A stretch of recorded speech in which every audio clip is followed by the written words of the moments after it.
Welcome to the Chicago Business Review, where we introduce you to some of the most successful and sharpest minds from my hometown, Chicago, so that you can find out the secrets that have helped these professionals achieve massive success. If you want to accelerate your growth in your personal and professional life so that you can do more, have more, give more, and ultimately live the life you've always desired, then sit back and stay tuned in because you are in the right place. I'm your host, Young Lee, and you are listening to the Chicago Business Review.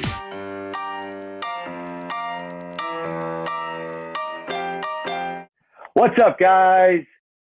Welcome to another episode of the Chicago Business Review. I am your host, Young Lee. I am a real estate broker, investor, serial entrepreneur, and the host of this podcast. And guys, I cannot tell you how excited I am for this episode. We have one of the most amazing guests lined up for you today. Austin Linney is our guest. He is a real estate investor that focuses on short-term rentals, Airbnbs. He's starting a fund for these short-term rentals. He's also a business and life coach and the host of Construct Your Life podcast. We have so much to dive into, so I'm going to bring Austin on right now so we can get started. Austin, thanks so much for joining us, man. I appreciate your time. No, man, thanks for having me, dude. You live in a city like Chicago. I know you gotta, you live out in the suburbs or like the main city? I live in the suburbs now. Yeah. After the 4 kids, we've made the trek out to the suburbs. So how do you find time to sell real estate with 4 kids? You just do it, man. You just do it. As the man I just introed with like 5 different professions, you just have to go out and do it. The joke with me is like, don't ask me how many businesses I have because I couldn't tell you at this point. yeah, exactly, man. And that's what I'm trying to do. And at the same time with this podcast, we're just trying to provide value to our listeners on things that they can try to do to improve their quality of life and or figure out different ways of thinking or different avenues at which they can generate some income. And so that's why we're so excited to have you on as an expert in this short-term rental space.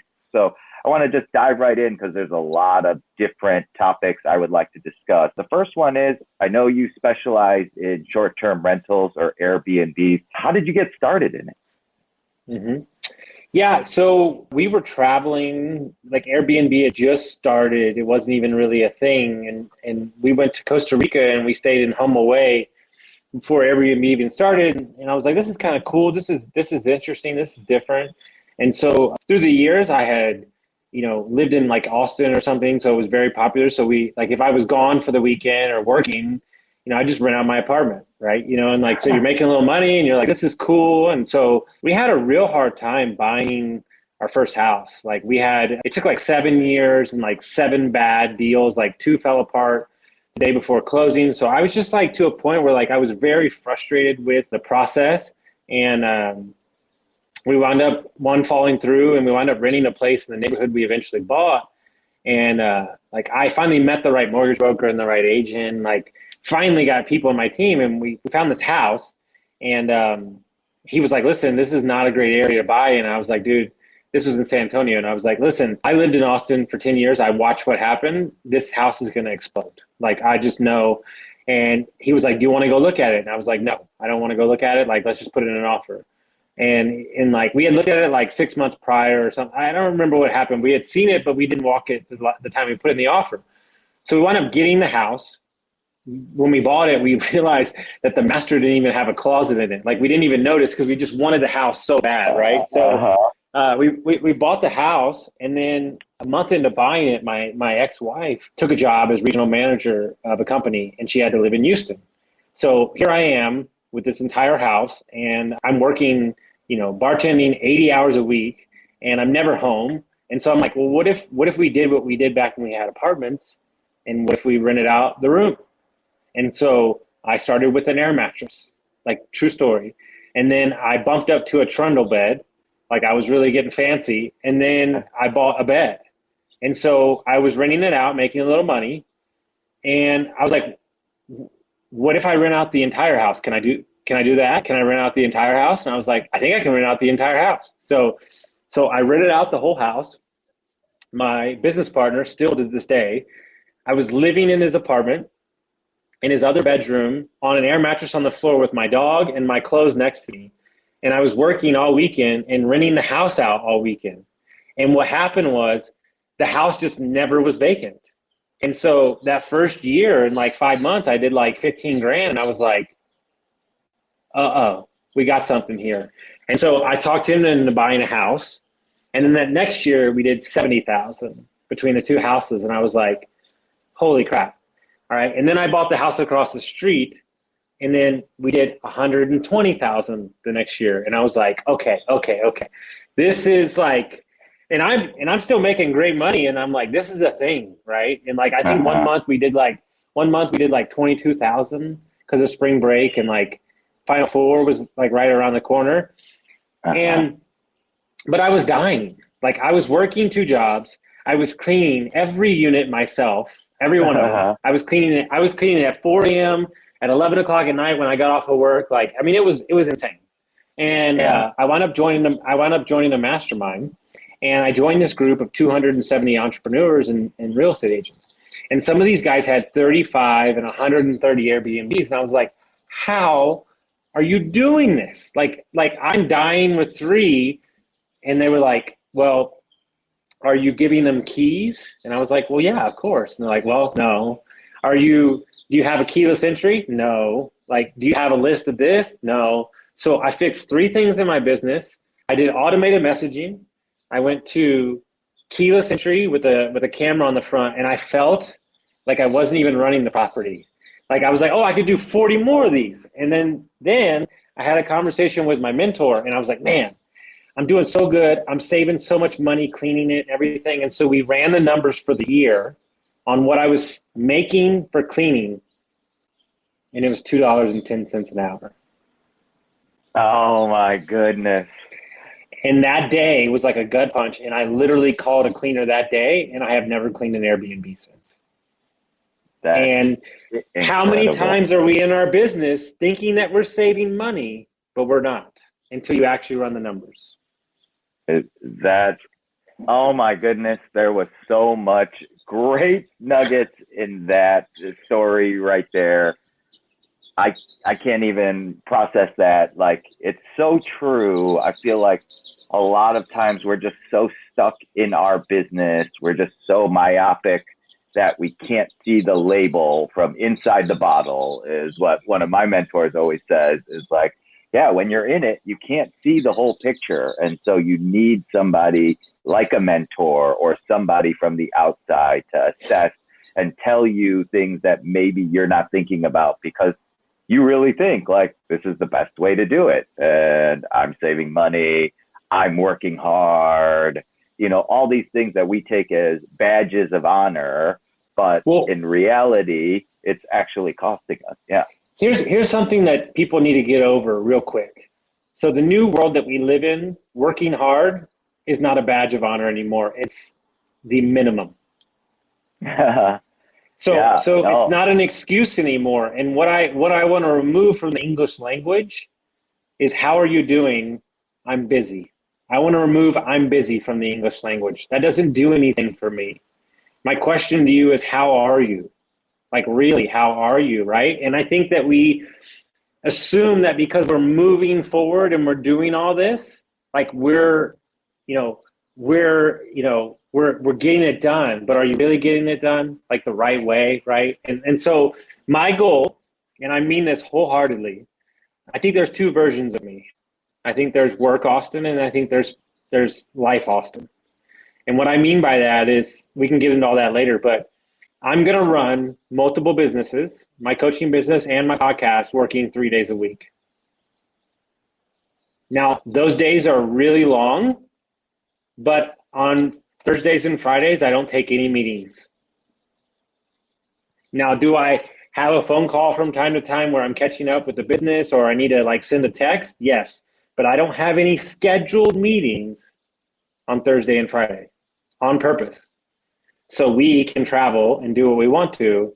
And I know that I have to be here during these 3 days with proper Wi-Fi to get the job done. And so Monday, I'll coach from 4 a.m. in the morning because I have East Coast clients till 7 o'clock at night, and I'll go straight through. But guess what? I'm done coaching for the week. And so it's the only way I've found to run multiple businesses because I compartmentalize everything. Like there's an hour chunk, so you're working on this business and so on. So I think that people underestimate that they're getting the job done, but are you actually putting dedicated time into what you're doing? Are you being distracted during your work and not getting anything done? I think it's a lot more the latter. Yeah, no, I think that is such an important thing that people need to understand is that they think they're working all these hours, but if you were to document every minute of the day, you would see how much of that time is actually being wasted or being inefficient. And therefore you're like, oh, I'm working 7 days a week and I'm working like 10, 12-hour days, when in fact, like, you know, if you were efficient, if you were time blocking and you were focusing on one item at a time, you would be so much more efficient and not working that hard. So it's incredible that you are actually living it out. And so what would you say? I'm assuming that wasn't an easy transition right off the bat. How did you incorporate it? You didn't go from like working 7 days a week to 3 days a week. So how did you make that transition? No, I think that what's important is when so COVID happened, and in the same week, I got laid off for my private equity job, and I got divorced in the same week. And I started a podcast all in the same 10-day stretch. Like it just so happened that this was like this crazy 10-day stretch. And I did 170 podcasts in 11 months. And I was recording 9 a day. And I didn't know other people didn't do 9 a day because I was just at a point where like I was trying to refine myself, like in what my voice was and what I was doing, separate from my W-2, separate from my marriage, separate from everything. And I was stepping into this new, sober version of myself and having these amazing conversations with people and kind of listening to them and understanding what they were doing really gave me a window in to find out a couple things. One, nobody has it figured out. That's the number one thing I realized. No matter if they have billions or 100 millions, I coach a couple millionaires, and to be honest with you, they might be worse than some of the people that don't have any money. So I mean, trying to clean up some of their stuff. The second thing I realized is that I myself am more farther along than I thought. The second thing, the one of the last things I realized is that the only way through something is by action. Like when, people ask me all the time and this is a true story and we can get into it if you want. So I didn't have anywhere to live and I slept underneath a closet for 4 months, like literally a 50 square foot closet at my buddy's brother's house, laying brick and tile because I didn't have anywhere to live and I slept in 50 square feet. And some guy asked me a question on the podcast and he said, listen, you've been on a ton of podcasts. He goes, what got you out? He said, I don't think anybody's ever asked you this. He said, what got you out of that closet? Like, because you went from living across the street from Kevin Garnett on a golf course in Houston to living in the closet. Like, that's a big, like, holy crap, that's a big thing. And I said, no matter what my parents taught me, they taught me one thing. My default switch is to work. If stuff's going bad, if the relationship's going bad, if you're not happy with where you are, instead of complain and whine about it, my default switch is let's go to work. Let's figure it out. And I think, there's a lot of people that worry about what's the webcam, what's the lighting, like what's the name of the show going to be? Like, some guy was joking the other day, like y'all over here worried about what the name of the LLC is going to be while I buy 7 houses, And I think that my statement that I say to everybody is all the answers that you seek is on the other side of action. All the answers that you seek are on the other side of action. That might be one of the greatest things that have ever been said on this podcast. And I know people have said it in one way or another, but to be that clear and concise about it is amazing. Man, that was a lot. But I want to finish off the Airbnb talk because I want to add value to people. So I think and this is a controversial statement that I say that really, actually, to be honest with you, got me a little hate the other day on TikTok because I said it on a podcast, but I love messing with them a little bit. Everybody wants to scale, right? They want to, I'm going to have like 15, 30 Airbnbs. Do you know how many Airbnbs you need to be financially free? Like 3. Like really? 3. Dude, there's a 24-year-old I know that him and his wife quit his job and they have 3. They're bringing in $20,000 a month right now. Like, we're making it more complicated than it needs to be, okay? And I'll give you some basic tips for Airbnb to make it easy so people understand. Number one, pick a market where you yourself would like to travel. So not only do you have a property that's making you money, that you get to enjoy it as well, which means that you care about it more, which means that it gets more attention, which means that people would like to stay there as well too. The second thing is never underwrite an Airbnb property based off Airbnb numbers. Those don't exist. They might as well be fake. Does the property work long term? What's your option out of it? It has to make sense, long-term rent. The second thing, another thing that I would do is understand that they have created softwares predicated basically on Airbnb that you can leverage out through software, where I went 3 weeks without manually talking to the guest because I wanted to see how long I could go. I had 4 properties. Like there's all these things, right? And now you have Ring camera, which records everything. And what really did it for me was I had 1 property at the time, and we decided to do a 2-month trip to Europe. And I got the cleaner in place. My neighbor was across the street, could do maintenance. And I was unlocking the door and running my apartment from a beach in Spain. And I was like, holy crap, this is it. Like, this is it. And here's the rub, right? And this is super interesting that people don't get. I actually think by you living close to your property, you're actually hindering how good you can be at this. Wow. By me being far away from my properties, it actually teaches me to be a better investor.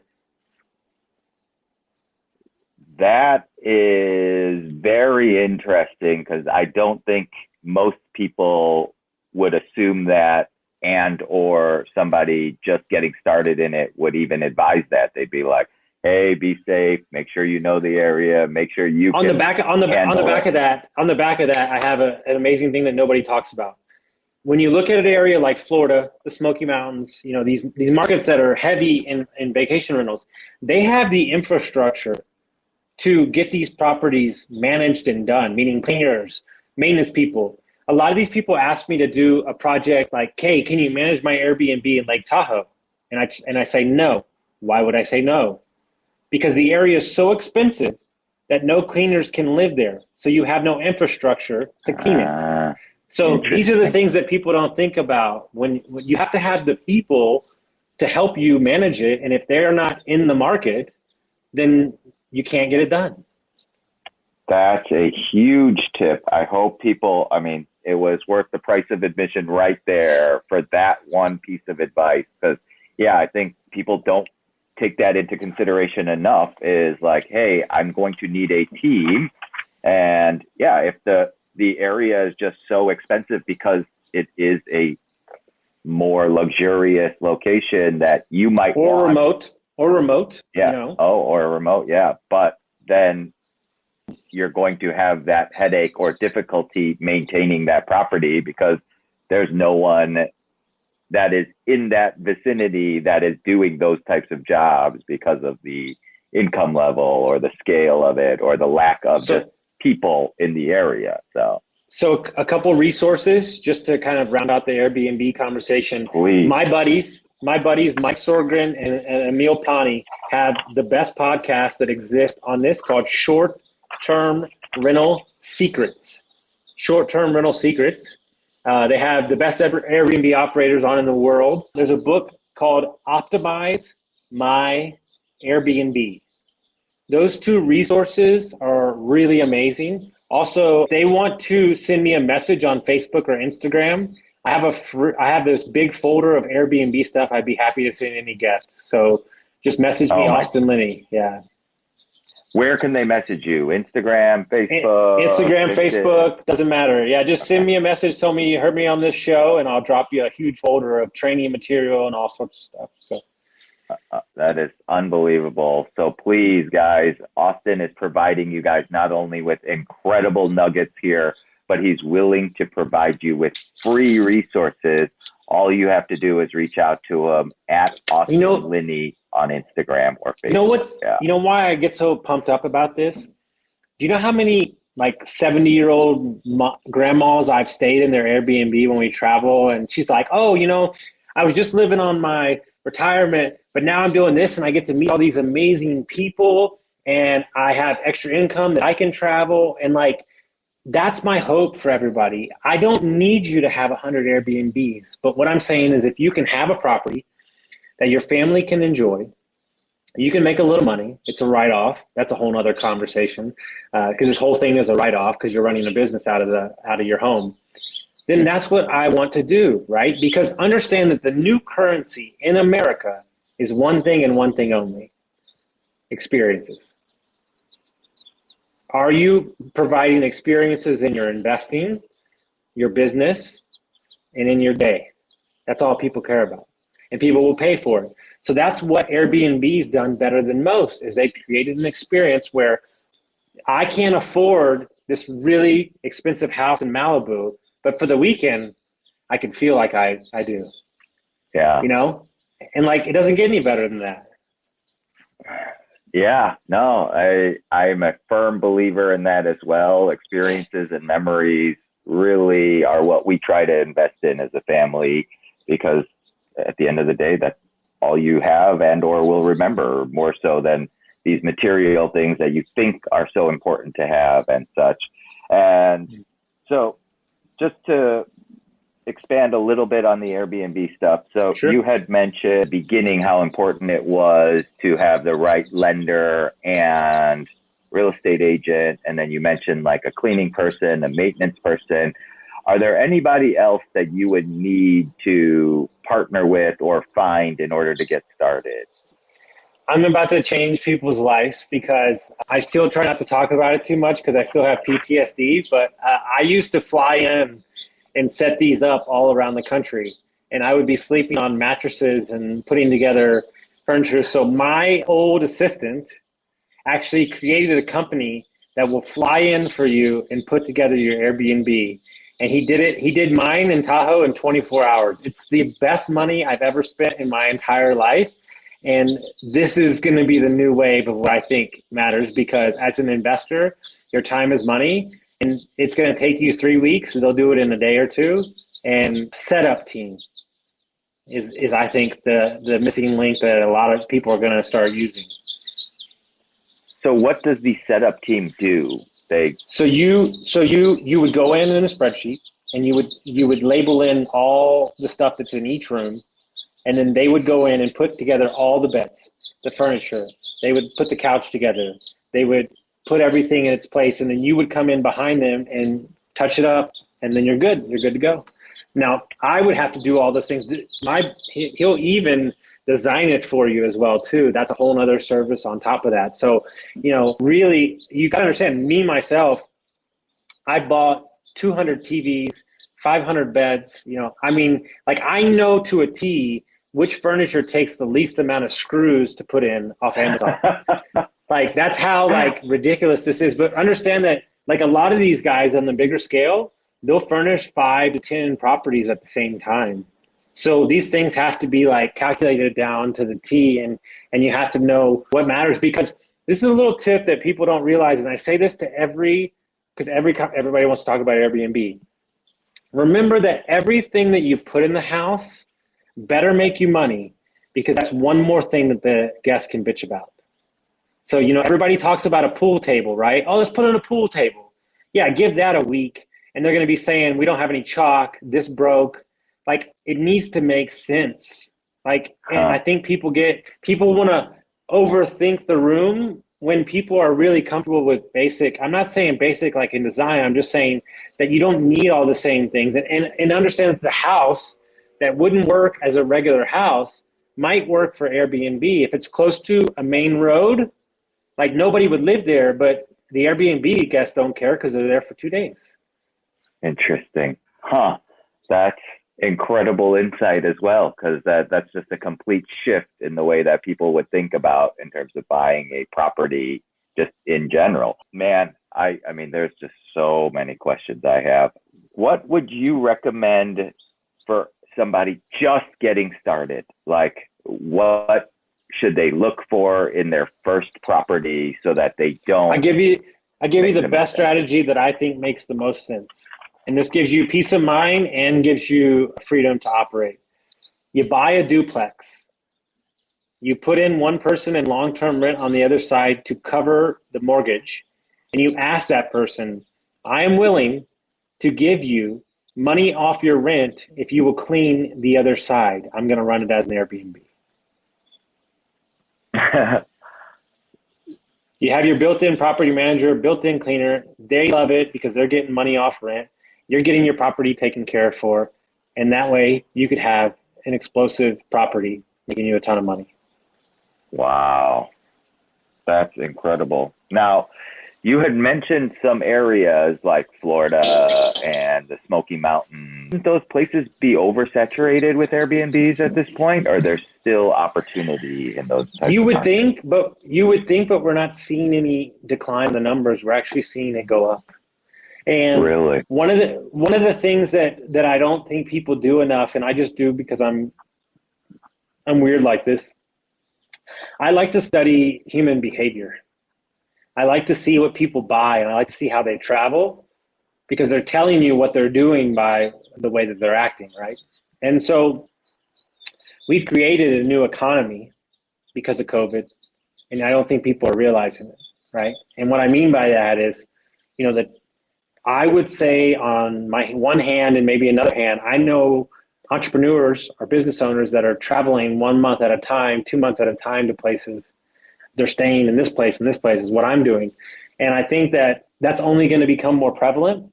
And what people don't know is the Smoky Mountains National Park is the #1 visited national park in all of the United States. And so even though the prices have gone up, there is a market like the Blue Ridge Mountains, which is outside of Atlanta, that is going to be the next Smoky Mountains. There is something to be said for this, right? And I think even though the market is saturated in that market, understand that they're totally okay with it because that's what their business income taxes is. So it's never going to go away. So even though it might be saturated, you're still going to have that, because I think the concern is if you're playing with fire in a city that's fighting against it, like true story. We had 7 units in San Diego 2 years ago. It was so bad. The visceral fight between locals and the news and like Airbnb guests was so bad. We had neighbors videotaping our Airbnb guests and like harassing them. And we wound up shutting down every unit in the town because it just wasn't worth it to us. And so I just don't see that as a viable move forward if it's constantly going to be a thing. So, we're focused in 3 or 4 markets right now only. And that's where we're going to stick because they're totally okay with it. And I think one of the things that we focus on is at scale.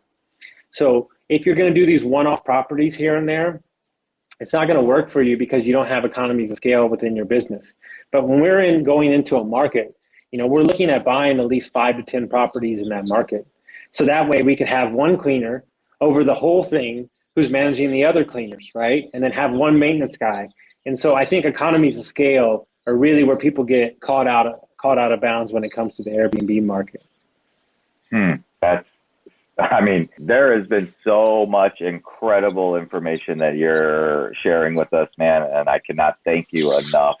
The economies of scale is so true. Like if you're going into random one-offs here and there, like, yeah, you got to now find that same team for every different location that you're going to versus you find one team that you can trust and they can manage all of them within a particular area.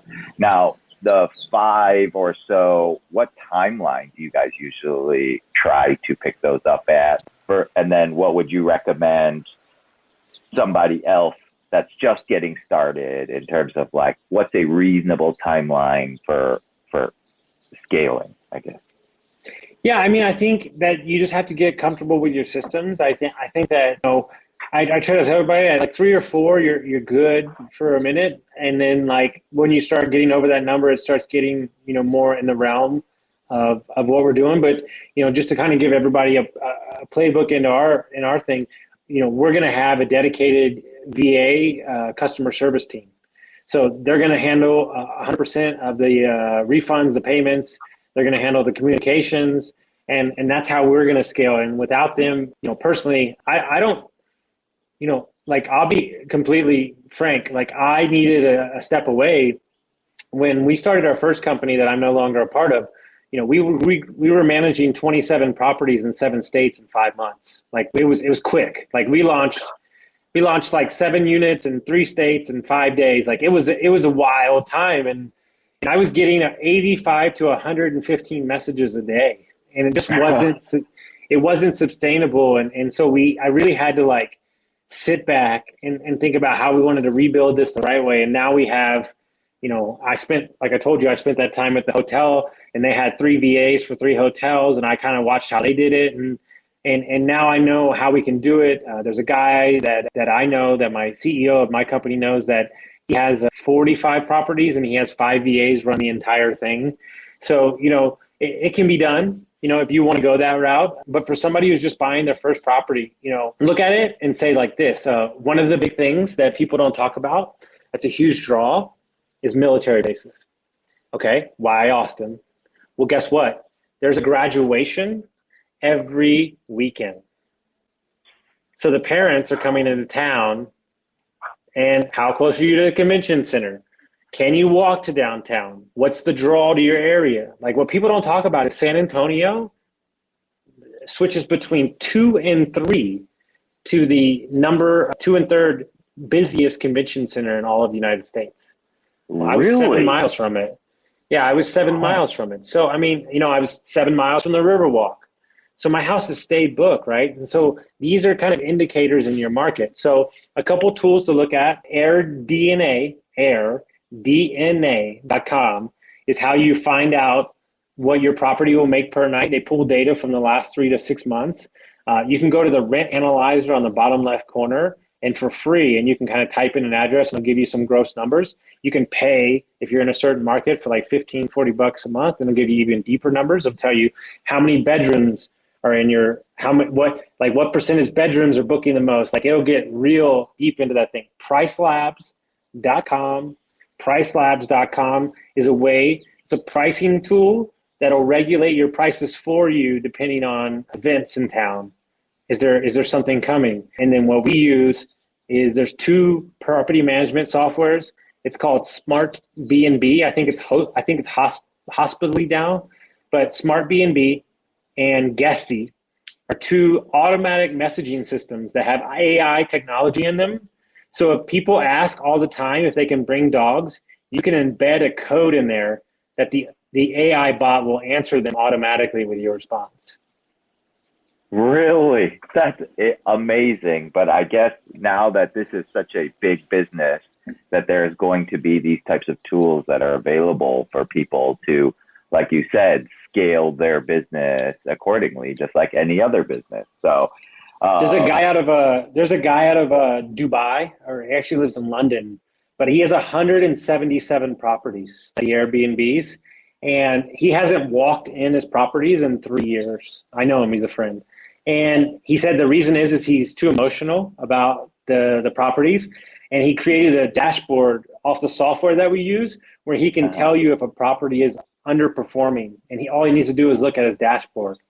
So remember, right? This is super important, and this is something that we pay attention to. This is my joke with Airbnb. Whatever you think the property should be, go 10 miles past that, and that's what you should Airbnb. All right. And what I mean by that is crazier the better. Okay. If you stand out in a crowd, there's a million 3.2s out there. But that's why we're looking at doing large scale properties with tree houses and yurts and all kinds of stuff, because we want to create an experience. Down in Florida, my buddies have Lego rooms where the entire room is decorated in Lego or Disneyland. Like, these are the things that, as the market continues to get saturated, where you are going to be able to stand out in the crowd. You even saying that, I can already envision my children, if they had seen that, be like, oh my goodness, we have to stay in that house. Which, yeah, you would not think that with conventional wisdom, but that makes so much sense now that you just said it like that. So, man, just incredible. Now, with Airbnb properties, because they are investment properties, because they're short-term properties, how does the financing work on it? Do you need then a certain amount down payment? Do you need all cash? Like, how do people get started picking up their first one? I know a little more about this space because I used to work private equity, and we lended to investors and construction guys.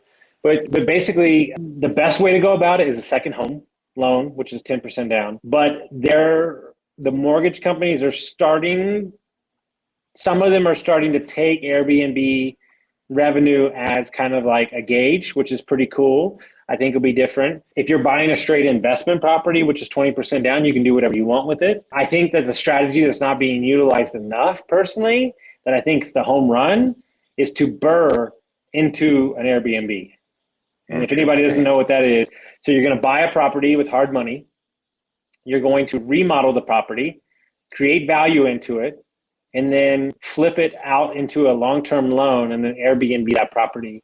Because then you pulled your cash out, right? Because I think one of the bigger issues is that you're typically, by the way, and if you want to message me, I have a breakdown, like that message I said earlier, I have a breakdown of how much furniture it costs in each unit, size, and everything, because we have it down to the T.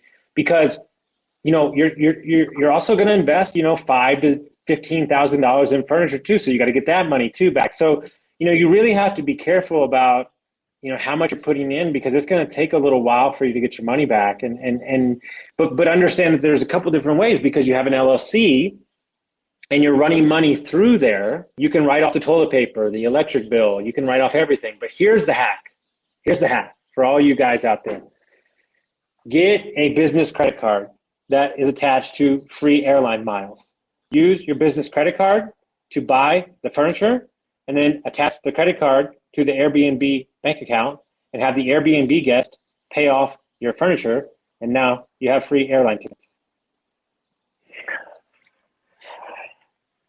That's such an amazing hack, man.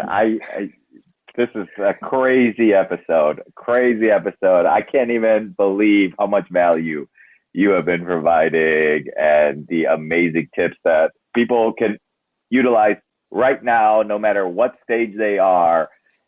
And this will help them either be more efficient, buy back their time, or save them money. And hacks like this is just incredible. Yeah. And I think what's super important, because we're going to get into my wheelhouse, which is this all stuff is cool, and I could talk about this in my sleep. But all the things that I just covered for the last 40 minutes, they mean nothing if this thing in between these two ears is not working properly. Okay? And what I mean by that is that you, everybody that's listening to this call, who ever will listen to this call, you are enough and you are fucking awesome. Okay? And when you wake up to the fact that you are both those things, and you realize that you can start today, meaning that all these options that I'm talking about are available to anybody. Nobody that's doing this, trust me, I know them, they're not that special, okay? So anybody that's doing them. And so my hope to you is that you will start changing the dialogue and the conversations that are going on with inside your head to start being positive and start giving yourself some grace, right? And so I bought this book probably 70 times. I should be the author by now, but it's called What You Say What you say when you talk to yourself. What you say when you talk to yourself.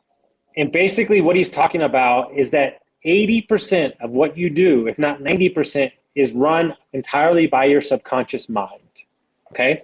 And if your subconscious mind, what your mind does is it creates patterns where when you say something a bunch, they want to attach the synapses, because that just means that we don't have to remember it. So if you say I'm a shithead and I suck, then you're going to think that. But if you say I'm awesome and I'm great and I'm going to attack today, and you say that over and over again, well, then your subconscious mind is just going to believe it. So here's the deal. The subconscious mind does not know anything different than reality. So if that's the case, then it believes whatever you tell it to. So if you say that I'm the best real estate investor on the planet and I'm going to go out and create $10 million this year, that's what you're going to go do. And so we listen to all the podcasts. We read all the books.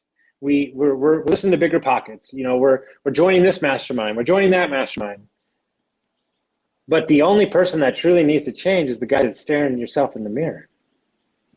Yeah, no, and that I'm so glad you brought this up, because I know when we were talking offline, which I wish we were also recording for that period of time, you had explained a little bit about your background, because I want people to be able to hear your story, because a lot of times, like you were saying, people are listening to podcasts or listening to seminars or mastermind groups, and they're like, oh, well, that person has it all figured out, so obviously they can do it. But you were sharing with me earlier about your background, of your struggles and your negative self-talk. Can you just share with our listeners your background so that they know you aren't just born with this knowledge and this ability to pull this off? So I'm going to tell my story by first telling this story. All right. And so I have a client who is a good friend of mine and now the CEO of my management company, but he's an ER nurse. And he's an ER nurse in San Francisco. And he's been doing it for 12 years. He's a really great human being. And he said that, in the ER, a lot of people come in for drugs. They come in for food. They're on the streets, they're drunk, they're whatever. And he said, I was really short to them. Like, I was always like, dude, get your shit together, like clean up, like fucking everything. And he said, ever since he's been coaching with me, he now has compassion in his heart. And he says, you know what? He looks at them dead in the eye and says, you know what? I know what you're going through, but I've seen the other side of this, and that's my coach. And he goes, you can do this. And so, in my 19 and 20s, I got introduced to cocaine. Cocaine quickly led into methamphetamines. And I was home. My parents divorced. I blame myself for my parents' divorce. I was very easily influenced. I just wanted to be accepted. And, the problem with hard drugs like that is a Friday and Saturday turns into a Monday, Tuesday, turned into a Tuesday, Wednesday, Thursday. And really my breaking point was on my birthday. I had stayed up for 8 days straight, and I hadn't eaten, and I lost 30 pounds. And I was taking Xanax at night to try to go to bed, but I wasn't going to bed. So I started hallucinating, and I was in a bad place. And I had an ex-girlfriend saw me, and she said, this is not you. Like, do better. Like whatever, like, this is not you. And I remember where I was when she said that. And so I went home that day. I packed up all my shit and I drove to Austin, and I kicked meth right that day, and proceeded to be a functioning alcoholic for the next 18 years. But I'll take that, at the moment over the meth.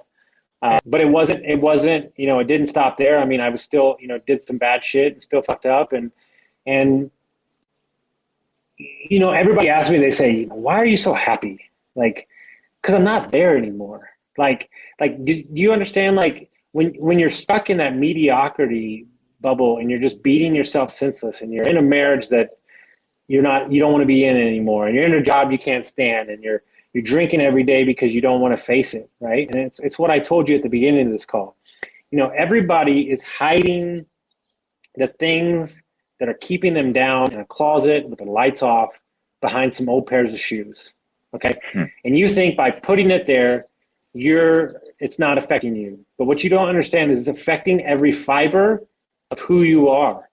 So until you bring it out to the light, until you shine light on it, it doesn't own you anymore. So my failures or my drug addictions or who I was once, they don't own me anymore. And the greatest quote I ever heard in my entire life was, I'm not where I want to be. I'm not who I want to be, but at least I'm not who I used to be. Oh my gosh, man. You gave me chills. Like, that is just so incredible. Huh. Yeah. It just helps give you perspective on right now. Yeah. Like learning from your past, but you can't change it. And of course we would always want to be better, but you're better than you were, and as long as you're improving each and every day. Yeah. Well, there's this book that came out that I feel like I've been waiting on for like 5 years. And it's one of those books where like in the first chapter, you're like, oh, I found it. Like I found the book that I needed to hear. And I think this book is for every entrepreneur that exists on the planet. It's called The Gap in the Game. The Gap in the Game. It just came out. Okay. And I only read this guy's books all month because the guy that he modeled this book after is a famous coach for 40 years. And during COVID, he's like, I got all this knowledge. So he just started writing books. And I think he wrote like 50 books in like 6 months, like all 100 pages. Yeah. They're about business stuff. And basically what he's saying is you're either in the gap in the game. And here's the deal, is we're spending all of our life living and basing our happiness on our ideal self. Our ideal self is somebody that we'll never get to. So you'll constantly be let down and unhappy. But if you focus on the gain of who you were yesterday and how far you've come, then you'll always be happy and grateful. And so there's a couple things I live by. It's 1% better every day, and I win the day. I really took Andy Frisella's thing, and that's the only thing I focus on. What are the 5 things that I can do today that if I hit this, I'm going to win the day? And for me, I base my entire life off of a lifestyle, okay? And what I mean by that is I'm not trying to go to the gym and like lift a personal record. Like that doesn't mean shit to me. Like that doesn't do anything for me. But my lifestyle that I created is I'm a healthy person and I work out every day. I didn't say what I do. I said I work out every day. Now, if that's a 15-minute walk, a 40-minute walk, an hour walk, a gym session, it doesn't matter. So when the ice storm happened in Texas and we didn't have power for 3 days, no water for 2 weeks, I worked out every day because that's what I do. And so I don't not look at real estate when I'm looking at real estate. I look at real estate when I'm in Costa Rica because I'm a real estate investor and my lifestyle is I look at real estate. And so too many of you are letting external forces, oh, it's raining, oh, it's doing this, I don't do this to win this.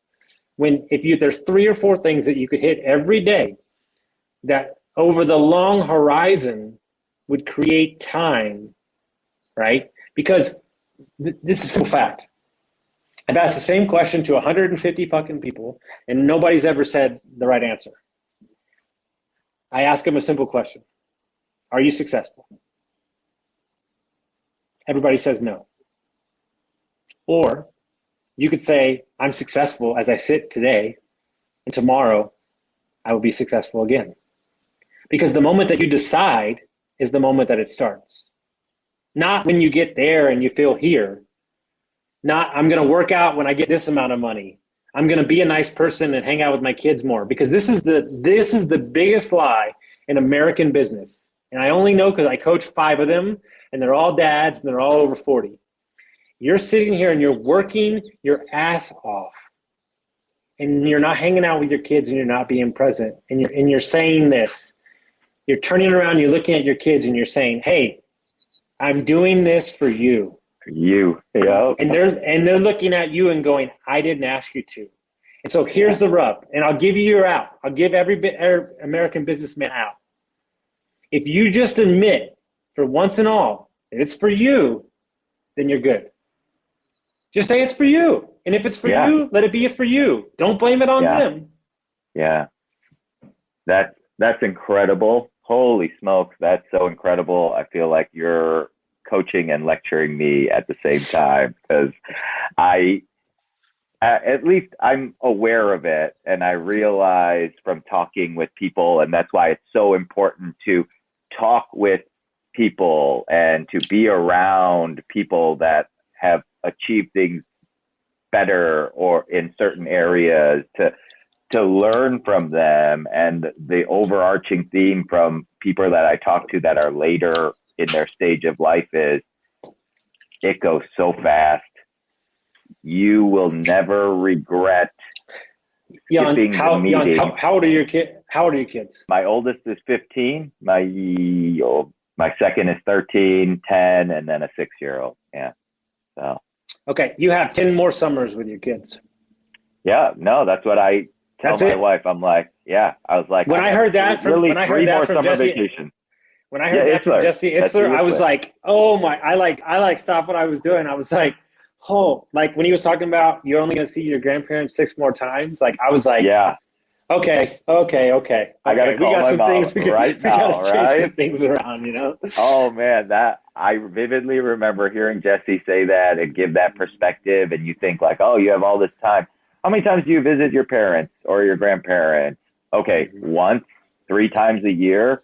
How many more years do you possibly have? Like, it's really not an infinite amount of time. It's a very finite amount of time that is less than you think. And I think about it. My daughter's a freshman in high school. I have 3 more summer vacations with her before she technically leaves. And then that's it. Then I no longer have that same type of pull or responsibility. And so just being aware of that so that you can therefore plan for it versus just letting it happen or pass by and then regretting it later on. And so incredible, man. Awesome. So I can't believe we're already almost at an hour and we haven't even touched on your podcast, Construct Your Life. So can you share a little bit about what you're doing there? Because I know that's a big passion for you. Yeah. So I had always had the dream of a podcast for like 2-3 years. And I went to a real estate conference before COVID, and I noticed that everybody was networking and talking to the guys that had podcasts. And I was like, well, like, why can't I start a podcast? And like, so we literally like came up with the name that night, like through text with my producer. And I went into recording. And, you know, what's everybody's worst nightmare? Like, I'm not going to be able to get guests, right? That's like the number one thing. So, you know, and then I had we recorded like 30 episodes and I was like, oh my God, like this is like really happening. And then I started people started introducing people to me. And like, you know, I waited till my 100th episode to like, you know, ask my buddy who's like a billionaire, like I wanted to prove him, you know, and like he came on and he's fucking amazing. And I was like, oh my God, this is like a thing. Right. And so what I did for me, this is just for me. I know myself. I'm a lot stronger than I was when I started it, but I know myself a lot. And so I made a promise to myself that for 1.5 years, I would not look at any of the downloads. And so I didn't look at any of the downloads because I said to myself, if this helps one person, then we've done our job. And so I just kept at it and I just kept interviewing and you know, now we're at 316 episodes in like 1.5 years. And we got a lot of downloads. And, you know, 2 things. I have a friend. He's probably one of my best friends. He runs a lot of money for UT. Big fucking stock market guy. And he always was reluctant to come on the podcast. He doesn't like telling his story a lot. And so he comes on the podcast and it releases. And he texts me. And he said, hey, I know it's just a podcast, but I want to thank you. I said, for what? And he says, if something happens to me, my son will have a record of my life. Wow. And I was like, okay, so this is more than just like 2 people talking. Like, and then the same thing happened with my buddy, and like his grandmother got to hear him on the podcast before she passed away. Like, and he's a young investor, and like, she was like, "Oh, my abuelo is famous," and like, she thought it was the greatest thing in the world. She's down in Mexico, and like, so just because you might be clicking play every day, remember that for your guest, right, or the people listening to it, this might be bigger than that, and right, and I think it really gives people the freedom to understand that they can do whatever they want to do, right? Like, listen to me, and like, I had something to say, and like, you know, the guests are always like, well, what have I got to talk about, you know? And like, because I don't script anything on my podcast. I never wrote a question down ever. Like, half the time, I don't even know the guest that's coming on. Like, I get introduced and I do no research because I want to be surprised, just like they're surprised, you know, like in the moment, like so I think that everybody can do it the way that they want to. But I think that ultimately, if anything, right, I think if anything, the podcast has done this for me. If I'm ever in a bad spot, like mentally, if I ever get those days, I go back and listen to the episode of me and telling my drug addiction story. And I was like, oh, dude, you did some crazy ass shit. Like, you come a long way. And it's almost like my own personal marker to like see how far I've come, right? So it's really cool. And I think that we're not allowed to grow anymore. And what I mean by that is like, it's got to be the perfect lighting. You know, everything's got to be perfect. It's like, no, dude, there's progressions. Like, I just brought on a creative director to my podcast next month.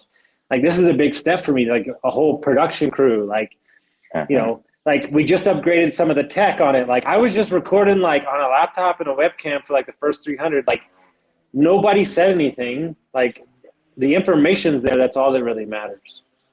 Yeah.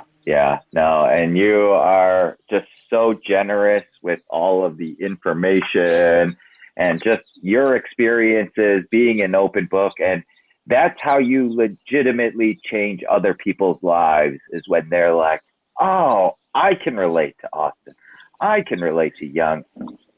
I'm not the only screw up, because everyone has those issues. Everyone, I'm holding the title.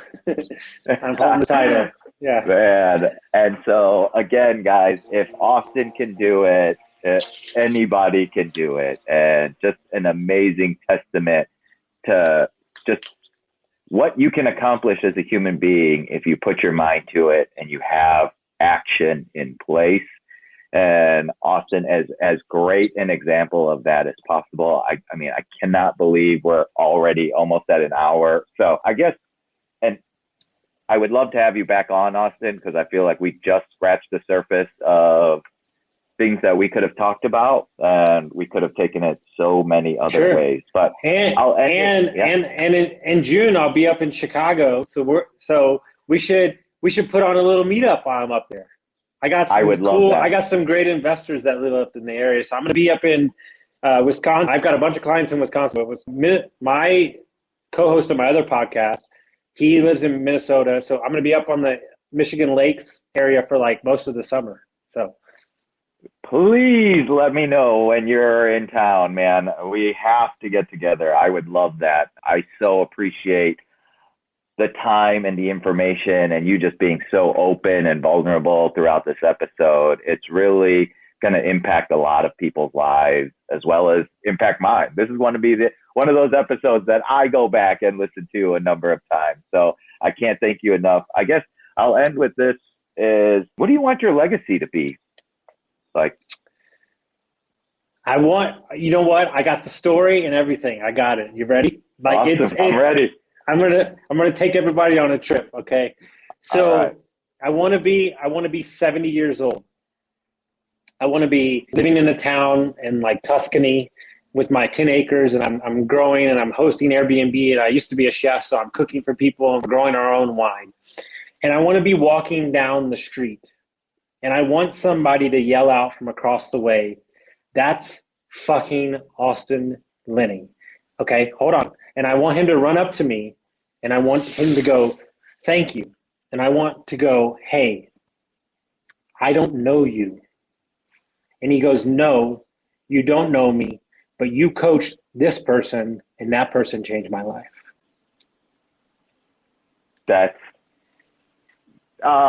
We could just drop the mic there and just end the episode. That was so good, man. So good. And I feel like I got a coaching lesson just from talking to you today. I know I'm going to be reevaluating a lot of things that I'm thinking about. Not to mention all the incredible advice, tactical advice, practical advice that you gave in terms of people wanting to change their life through Airbnb. But that wasn't even the biggest takeaways, the life nuggets, the advice, the mindset stuff. All of it was just so great. So, man, I cannot thank you enough. Guys, gals, Austin was so generous to share all of this information with you guys. So please leave a comment. Thank Austin. Reach out to him on Instagram at Austin Linney. He is always so willing to give back and to share what he has learned. And he's willing to give you those resources for the Airbnbs and things of that nature. So please, please, please reach out to him just to thank him for all of this information. And if you guys found value in it, please leave a comment, leave a question. If we have enough questions, I mean, no matter what, I'm going to bring Austin back. But at least if you have some questions, you can leave them in the comments. We'll make sure to get them answered for you. And like, subscribe, follow, share this episode. This is going to be one of those life-changing ones, if not for you, for someone that you love. So for Austin Linney, I'm Young Lee, your host. Thanks again, guys, for paying attention and watching to the Chicago Business Review.